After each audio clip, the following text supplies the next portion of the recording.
سلامت عنا هبلنا خبركم تخطاتلتي حبار بانا نزل زحزنا يوم زيناتات مقرب جميرنا لنا فلما قندرسو قدات دول 480 جملة مقابرات مذكر جينوسايد تግራይ كخونو تسنيلهم كم زلو تفليتو تግራይ كم عليتات اسرائيل رواندا جينوسايد كم استفصم عالم كم مسكرلان تخوينو مرداتا وساني تبايدلو حبار بانا بزرزر كريويو ربحان دحلنتن حزبي اب حدا غازاتو منقسقاس كم يعقسو لعلو تازات سراويت تግራይ تنقيقوم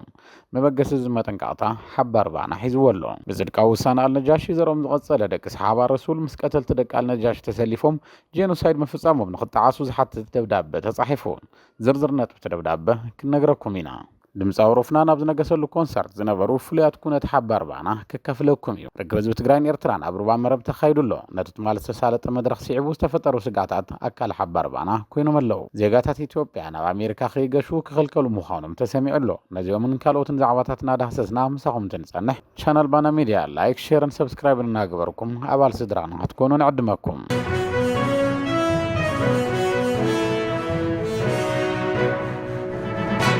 ኣብ ልዕሊ ትግራይ ብሰንኪ ዝተወልዐ ኩናት ኣብ ሓደ ወረዳ ጥራሕ ካብ ዝተዓመፃ 210 ደቂ ኣንስትዮ እተን 57 ኣብ ደመን ኤችአይቪ ኤድስ ከም ዝተረኸበ ብዘካየዶ መጽናዕቲ ከም ዘረጋገፀ ኮሚሽን መጽናዕቲ ጄኖሳይድ ትግራይ ገሊጹ እዚ ብውሱን ካብ ዝተረኸበ መጽናዕቲ ምዃኑ እውን እዩ ኣመላኺቱ ኣብ 2013 ዓ.ም ኣብ ዝነበራ 8 ኣዋርሕ ጥራሕ ልዕሊ 120,000 ደቂ ኣንስትዮ ትግራይ ብሰራዊት ሻዕብያን ብልጽግናን ከም ዝተዓመፃ ኣብ 2014 ዓ.ም ዝወፀ መጽናዕቲ ምርግጋጹ ይዝከር ኣብ ሓንቲ ወረዳ ጥራሕ ካብ ዝተዓመፃ 210 ደቂ ኣንስትዮ ተናስታት 30 ሚእታዊት ቫይረስ ኤችአይቪ ኮነ ተባሂሉ ክተሓዛ ከም ዝተገበራ ኮሚሽን መጽናዕቲ ጄኖሳይድ ትግራይ ኣረጋጊጸ ኢሉሎ አብይ አህመድ ግን አተን ደቂ አንስትዮ ቦርድ ተባዕታይን ተደፊረን ሰራዊትና ግን ብሳንጃ የተደፊሩ ብምባል ደቂ አንስትዮ ትግራይ ሒዘንኦ ዝተረፈ ሕማምን ስነ ልቦናዊ ማህሰይትን ከናሽዎ ተራእዩ እዩ ግዳያት ጾታዊ መጥቃዕትን ዝኾና ደቂ አንስትዮ ትግራይ ደምክን ነፅረና ዘለና ዝብል ብዳዕ ዝተመሎ ዘረባ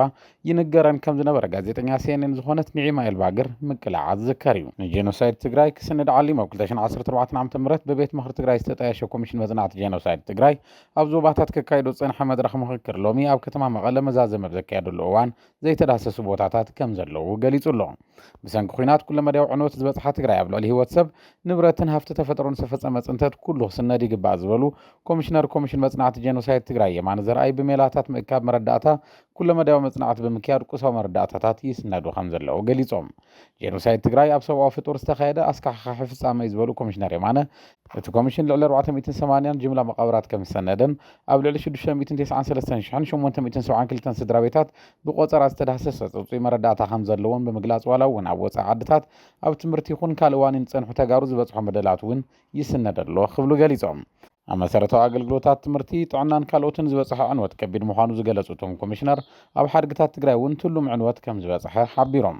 ኣብ 2012 ዓ.ም 29.6 ሚእታዊ ዝነበረ ጸፍሒ ድኽነት ትግራይ ኣብ 2014 ዓ.ም 91 ሚእታዊ ከም ዝበጽሐ ብምግላጽ ናይ ዝቐንዲ ምኽንያት ድማ ኣብ ማሕበረ ቁጠባዊ ምንቅስቓስ ትግራይ ዝበጽሐ ዕንወት ኢሎም እቲ ኮሚሽን ዘካይዶ ዘሎ መጽናዕቲ ኣብ ትግራይ ዝተፈጸመ ጽንተት ከይርስዓን ከይድገምን ከምኡውን ፍትሒ ተረጋጊጹ ተበደልቲ ካሕሳ ዝረኽቡሉን ፈጸምቲ ገበን ድማ ተፈልዮም ኣብ መድረኽ ፍርዲ ዓለም ዝዳነይሉን ኩነታት ንምፍጣር ምዃኑ ገሊጹሎ እዞም ኣብ ትግራይ ዝተጸንዑ ዕንወታት ውጽኢቶም ንዓለም ለኻዊ ትካላት መጽናዕትን ሚድያታትን ክበጽሕ ከም ዝተገበረን ኣብ ውሽጢ ዓዲ ድማ ከይርሳዕ ከይድገም ዝብል ንልዕሊ 32,000 ወገናት ስልጠናታት ከም ዝሃበን ኮሚሽን መጽናዕቲ ጄኖሳይድ ትግራይ ኣፍሊጦሎ ፕሬዝደንት ግዚያዊ ምሕዳር ትግራይ ሌተናል ጀነራል ታደሰ ወረደ ምእካብ ምዕቃምን መረዳእታታት ጄኖሳይዳዊ ኩናት ንምርግጋጽ ፍትሕን ተሓታትነትን ኣገዳሲ ምዃኑ ኣገንዚቦም እቲ ሕዚ ከም ኣብነት ዝቐርብ ዘሎ ኣብ ልዕሊ ኣይሁድ ሩዋንዳን ካልኦት ክፋላት ማሕበረሰብ ዓለም ዝበጽሐ ጨፍጫፋትን ግፍዕታትን እውን እንተኾነ በቲ ዝተረኸበ ሰነድ መረዳእታ ምዃኑ ብምእማን ኣብዚ ዛዕባ ብትኹረት ክስራሕ ይግባእ ኢሎም ኣለው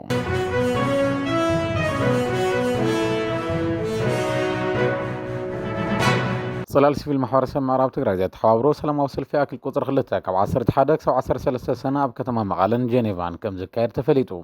أب كتما مغالا دواوي رومانات نسلسة معالتات كاتن ليتن أب زكاير سلام وصل في كل نوارة ختما هركبن أب قون نتمزابلت مخانو خرق عقصن اتمحضر تسوي اللعن يا أكل حمشاي كرمتي أب كين دابزو المري حساب زكاير انتخون هفتو من نبروتو من تمنتيلوم كم مربتهم بحيل تسوقيقوم أو وشت عدن وطانا بكرف حيوات زركبو كلهم قديات وحسن سلوطن بزخونا من قدي نام مربتهم كملسو أب لعلي تفرارمتن أفرارمتن وعلى بريتوريا بفلايد ما بلعلي جزاو محدار تقرين محور سو عالمن سقط المفتار زعلمه يتباهلو ياكل مبال كله تقرا ትግራዋይ እምበር ተመዛባላይ ምዃነ የድልም ዝብል መንፈስ ኩሉ ትግራዋይ ሓድነቱ ዘርእየሉ ኣብ መዕቆቢ ተመዛበልትን ስደተኛታትን ዘለዎ ተጋሩ ከምኡውን ኣብ ትሕቲ ወራርን ሓሳር መከሩ ይረን ዘሎ ጭቁን ህዝብን ኣብ ጎንኻ ኣለና ኢሉ ኩሉ ትግራዋይ ሓልዮትን ክብርን ዘርእየሉ ታሪኻዊ ዕለት ክኸውን ትጽቢት ይግበር ኢሉ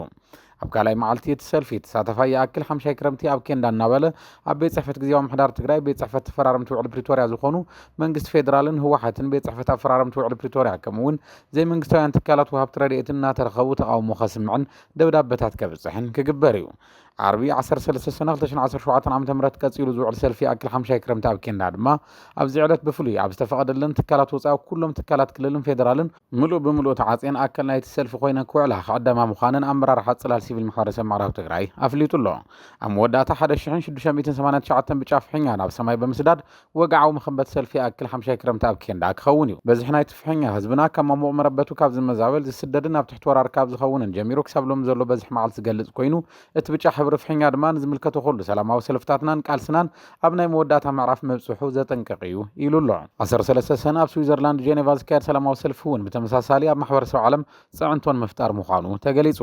ኣብ ኣውሮፓ ዝርከቡ ትግራዋይ ዲያስፖራ ተሳታፍቲ ሰልፊ ክኸውን እውን ጻውዒት ቀሪቡሉ ኣሎ እዚ ከም ዘለዎ ኮይኑ ሃገራት ዓረብ ኣብ ጽንተት ተጋሩ ዘለዎን ኣበርክቶ ደው ከብላ ዝሓትት ደብዳቤ ናብ ኩለን ኤምባሲታት ኢስላሚክ ሪፐብሊክ ሃገራት ዓረብ ከም ዝጸሓፈ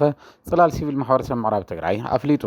ሃገራት ዓረብ ቃል ሕድሪ ኣልነጃሽ ጠሊምክን ምስ ጸላት ደቂ ኣልነጃሽ ተላፊንክን ኣብ ወፍሪ ጽንተት ደቂ ኣልነጃሽ ምስታፍክን ዝፈጥረልና ስምዒት ቃንዛ ተሓዳይነት ንምግላጽ ይምልከት ብዝብል ዝተጻሓፈ ደብዳቤ ኣብ መዝገብ ታሪክ ተሰኒዱ ዝቕመጥ ሞራላዊ ክሲ ዘድምጽ ምስክርነት ግዳያት ደቂ ኣልነጃሽ ምዃኑ እዩ ሓቢሩ ዘሎ ተጋሩ ደቂ ኣልነጃሽኦም ደቂ ኣልነጃሽ ክጠፍኡ ክጸንቱ ተፈሪድዎም ክውረሩ ከለው እቶም ጽድቃዊ ውሳነ ደቂ ኣልነጃሽ ዘርኦም ቀጺሉ ዝተወለዱ ደቂ ሰሓባ ረሱል ነቲ ኩነት ብስቕታ ሓሊፎም ወጥራሕ ዘይኮነስ ምስቶም ቀተልቲ ተሻሪኾም ንፈተውቲ ኣቦታቶም ከም ዝወቕዑ ኣብቲ ደብዳቤ ተገሊጹ ኣሎ ኣብ ምጽናት ዓሌት ደቂ ኣልነጃሽ ጥራይ ዘይኮነስ ነቲ ቅዱስ እስላማዊ ትውፊት ንምርኻስ ኣብ ዝተሳለጠ ርኩስ ወፍሪ ሃገራት ዓረብ ተሓባበርቲ ኮይንኩም ኢኹም ብምባል ሕዚ ግና ናብ እውነኹም ተመሊስኩም እቲ ዝቕጽል ዘሎ ጽንተት ደው ንኽብል ክትተሓባበሩ ይግባእ ኢሉ ይጽውዕ ደብዳቤ ጽላል ሲቪል ማሕበረሰብ ምዕራብ ትግራይ وعلت نجوس النجاش تذكروا هجرات عرب من مرمراتات أيسي سحويسو نعلم لخ أجوابات فتح خدقفو كلهم تمزابلت بو حسن بزيك المخونات نخملسو كحجزو اتمحبر تسويعو هجرات تركن حبرات عرب إمرات سن سرعة أبي أحمد حجزات وارن درون بمجوار أبسنت التجرايس زي على بتحز زلون هجرات مخانن زفلاتيو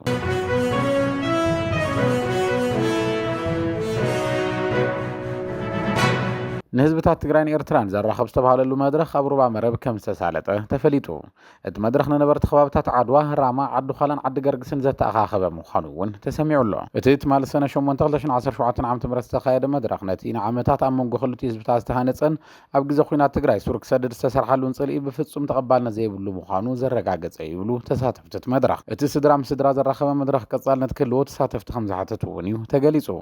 أبزعل فسمنون أبزعل بسام بستجلبان أمون ጎረዳ አገላን ጾሮና ርክብ ህዝብን ህዝቢ ከም ተኻይደ ዝዝከር እዩ እቲ ብተበግሶ መንግስቲ ኤርትራ ዝካየድ ዘሎ መድረኽ ህዝብን ህዝቢ ጽቡቕ ዋላ እንተኾነ ዘላቕነት ዝህልዎ ግን ብደረጃ መንግስታት እንተኸውንን ሻዕብያ ካብ ዝሓዞ ቦታታት ትግራይ እንትወፅን ከም ዝኾነ ሓላፍቲ ተመዛቢሉ ዘሎ ቤት ጽሕፈት ፀጥታ ከተማ ዛላንበሳ ዝኾኑ ኣይተ ዳዊት ወልደ ሚካኤል ምግናጾም ሓባር ባና ምጽብጻዊ ይዝከር እዚ ከምዚ ኢሉ እንከሎ ተዓጽዩ ዝነበረ መንገዲ ዓዲግራት ዶሃን ኢሮብ ዳግማ ኣገልግሎት መሃብ ምጅማሩ ሲዒቡ ትካላት ረድኤት ጽገና ኣገልግሎት ማይ ከም ዘካየዳ ተሰሚዑ ዋና ምሓዳር ወረዳ ኢሮብ መምህር ኢያሱ ምስግና ሎሚ ንቢቢሲ ከም ዝበሎ ካብ ዓዲግራት ብሶብያ ኣቢሉ እንጋል ሓሊፉ ናብ ደውሃን ዝወስድ ጽርግያ ካብ 2013 ዓ.ም ኣትሒዙ ተዓጽዩ ጸኒሑ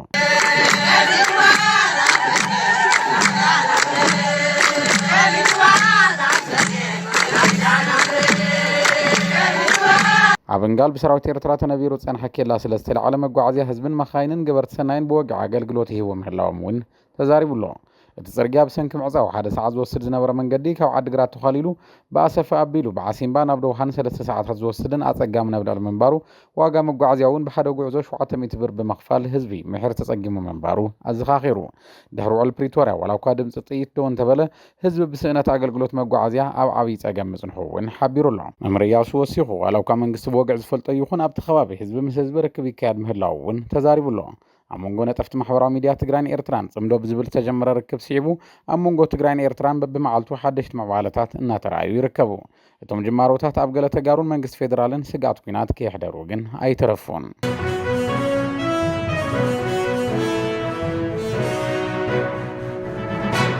ናተይ ወለዶ ብዝብል በብእዋኑ ብዝሰርሑ ሙዚቃታት ብወለድኡ ተቐባልነቱ ዝወስኽ ዘሎ መንእሰይ ሙዚቀኛ ሮፍናን ኣብ ኣፍቀርቲ ሙዚቃ ትግራይ ዘለዎ ተቐባልነት እውን ዓብዪ እዩ። ወጋሕታ እትብል ምስ ትግራዋይ ስነ ጥበባዊ መስዋናይ ዝደረፋን ብዘለዋ ትርጉም ኣብሊፁ ዝፈትዋን ደርፉ ካብ እዝኒ ክሳብ ልቢ ተጋሩ ክተኣቱ ግዜ ወሰደላን።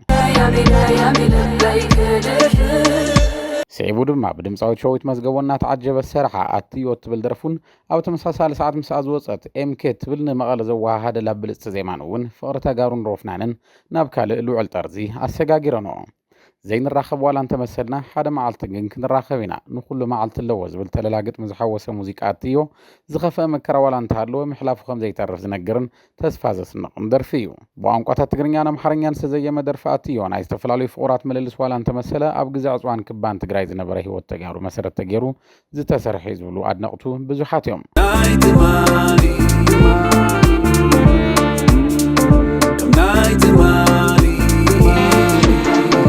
ነዚ ከመርትዖ ዘቕምጥዎ ድማ ኣብዚ ሓዜማታት ሮፍናን ብፍልስፍና ዝተቓነዩ ምዃኖም እዩ። ኣብ ግዜ ጀኖሳይዳዊ ኩናት ትግራይ ተዓፅያ ብምንባራ ኣብ ትግራይ ዘለዎ ኣዝማደይ ክረክብ ብዘይምኽኣለይ ተሻቒለ ኢሉ ንቢቢሲ ዝተዛረበ ሮፍናን ናይ ሽዑ ስምዒቱ ነቲ ደርፊ መበገሲ ኮይኑዎ ይኽእል ዝብል ሓሳብ ድማ ከም ካልኣይ ምኽንያት ይቕምጡ። ናተይ ወለዶ ንዝብል ልሙድ መፀዊዒኡ ኣብ ዝሓለፈ ዓመት 2 ኣልበማት ኣብ ሓደ እዋን ብምውፃእ ዝፀንበለ ሮፍናን ኣብ ዝተፈላለያ ከተማታት ክካይዱ ዝፀንሐ ኮንሰርት ናተይ ወለዶ ኣብ መወዳእታት ዝሓለፈ ሰሙን ናብ ትግራይ ሒዝዎ መፅዩ። ኣብ መናእሰይ መቐለ ሰፊሕ ተቐባልነት ከም ዘለዎ ዘረጋገፀ ድግስ ሙዚቃ ኣብ ስቴድየም ባሎኒ ኣቕሪቡሎ። ኣብ ተሽሓት መናእሰይ ዝተዓደሙሉ ምርኢት ሙዚቃ ዝነበረ ስምዒት መናእሰይ ፍሉይ ምንባሩ ዝገልጹ ምስልታት ይወፁ ኣለዉ። ትግራይ ዝብል ሽም ብተደጋጋሚ ካብ ድምፃዊ ሮፍናን ክጽዋዕ ዝተሰምዐ እንትኸውን ካብቲ መንእሰይ ይወሃብ ዝነበረ ግብረ መልሲ ድማ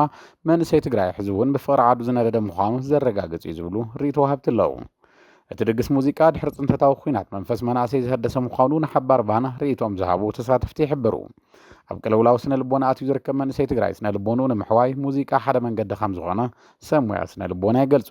ብመንፅር እዚ ድማ ድግስ ሙዚቃ ሮፍናን ኣወንታዊ ክታም ዘዕርፍ እዩ እውን ይብሉ። ን2 ሰዓትን ፈረቓን ኣብ መድረኽ ዝፀንሐ ሮፍናን ብመናእሰይ ከተማ መቐለ ዝተዋሃቦ ክብርን ፍቕርን ልዕሊ ዝተፀበየ ምዃኑ እዩ ኣብ ውልቃዊ ማሕበራዊ ገጹ ኣብ ዘስፈሮ ጽሑፍ ገሊጹ ዘሎ። እቲ መድረኽ ብሲኖዶስ ቤተ ክርስቲያን ኦርቶዶክስ ተዋህዶን ቤት ፅሕፈት ብዙሃነትን ርክብ ህዝብታትን ትግራይ ተቃውሞ ገጢሞ ዝነበረ ምዃኑ ዝዝከር እዩ። ነቲ ኮንሰርት ዝተቃወሙ ኣካላት ንህልው ኩነታት ተመዛበልትን ህዝብን ትግራይ ከም ምክንያት ዘቐመጡ እዮም ነይሮም። ብኣንጻሩ ሮፍናን ኣብ ፀልማት ግዜ ድምፂ ህዝቡ ዝኾነ ድምፃዊ እዩ ፀገማት ትግራይ ምፍታሕ እቲ ድምፃዊ ኣብ ማሕበራዊ ስራሕቲ ክሕግዝ ምግባር እዩ ዘድሊ ብምባል እቲ ተቃውሞ ኣግባብነት የብሉን ዝብሉ ሰባት መንባሮም እውን ዝዝከር እዩ።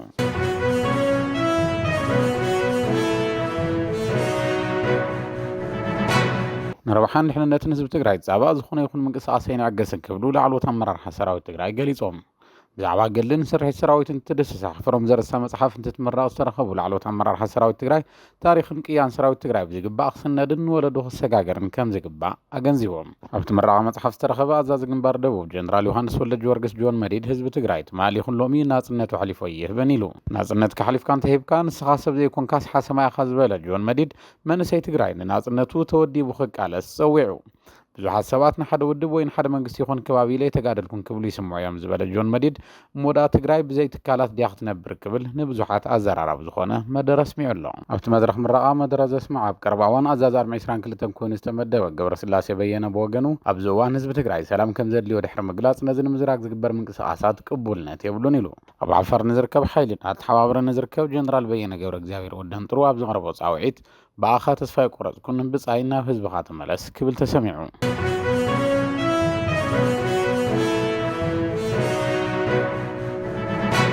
ኣሜሪካ ኣብ ልዕሊ ዜጋታት ኢትዮጵያ እገዳ መገሻ ክተነብር ውጥን ከም ዘለዋ ተፈሊጡ። ምምሕዳር ዶናልድ ትራምፕ ኢትዮጵያ እትርከበን 36 ሃገራት እገዳ ጉዕዞ ክገብር ሓሳብ ከም ዘለዎ ሮይተርስን ዋሽንግተን ፖስትን ዝረኣይዎ ውሽጣዊ ሰነድ ክፍሊ ጉዳያት ወፃኢ ኣመልኪቱ ኣሎ። እቲ ማርክ ሩቢዮ ዝፈርምሉ ንዲፕሎማስያዋን ዝተዳለወ ሰነድ ዝርዝርተን እገዳ ጉዕዞ ክግበረለን ዝተሓሰቡ ሃገራት ዝሓዘ ኮይኑ እተን ሃገራት ካብቲ እገዳ ንምውፃእ ክገብሮ ብዛዕባ ዝግባእ ምትዕራይ እውን ዝሓዘ ምዃኑ ተሓቢሩ ኣሎ። እቲ ሰነድ ዜጋታት ናብ ኣሜሪካ ንኸይኣቱ ብምሉእ ወይ ብክፋል እገዳ ክግበረለን ዝግባእ ሃገራት ብምንጻር ዘለዎን ፀገማት በመቐማጥ እቲ እገዳ ግብራዊ ቅድሚ ምዃኑ ተን ሃገራት ከማልዎ ዝግባእ ማዕቀንታትን ምትዕርያትን ክገብራ 2 ወርሒ ከም ዝወሃበን ይጠቅስ። እቲ መወዳእታ ዝሓለፈ ሰሙን ናብ ዲፕሎማስያኛታት ዝተዘርግሐ ሰነድ ክፍሊ ጉዳያት ወፃኢ ኣብ ውሽጢ 60 መዓልታት ነቲ ዝተቐመጠ ማዕቀንታትን ግቡኣትን እንተዘይማልአን ብምሉእ ወይ ብክፋል እገዳ መገሻ ክግበረለን ዝኽእል 36 ስኽፍታ ዝለዓለለን ሃገራት ከም ዝነፀረ እዩ ተሓቢሩ። እቲ ብክፍሊ ጉዳያት ወፃኢ ኣሜሪካ ዝተዳለወ ሰነድ ዝርዝር ዜጋታትን ብምሉእ ወይ ብክፋል እገዳ መገሻ ክግበረለን ዝኽእል 36 ሃገራት ዝሓዘ ዝሓዘ ኮይኑ ካብዚአን ኢትዮጵያ ሓዊሱ እተን 25 ሃገራት ኣፍሪካ ምዃነን እዩ ተገሊጹ ዘሎ። ምምሕዳር ትራምፕ ንኤርትራ፣ ሶማልያን ሱዳንን ሓዊሱ 12 ሃገራት እገዳ መገሻ ከም ዘንበረለን ዝዝከር እንትኸውን ፕሬዚደንት ትራምፕ ኤምባሲታት ኣሜሪካ ብናጽ ዓድል ትምህርቲ ናብቲ ሃገር ንዝኣትዉ ተምሃሮ ዝተፈላለዩ ሃገራት ቪዛ ከይህባ ምእዛዙ እውን ዝዝከር እዩ። እቲ መምርሒ ኣብ ሃገራዊ ፈተና 12 ክፍሊ ካብ 700,675 ነጥቢ ብምዝጋብ ካብ ሙሉእ ኢትዮጵያ ቀዳማይ ንዝወፀ ትግራዋይ ተምሃራይ ዮናስ ንጉሰ ካብ ዩኒቨርሲቲ ሃርቫርድ ንዝወሃቦ ናጽ ዓድል ትምህርቲ ከየስእኖ ስጋት ፈጢሩ ከም ዘሎ ምጽብጻብና ዝዝከር እዩ። ንሎሚ ዝተዳለዉ ዜናታት ሓባር ባና እዞም ክትከታተልዎም ጸናሕኩም ይመስሉ ነይሮም። ንምክትታልኩም እናመስገንና ቻናል ባና ሚድያ ላይክ፣ ሼርን ሰብስክራይብ እናግበርኩም ኣባል ስድራና ክትኮኑ ንዕድመኩም። ሰላም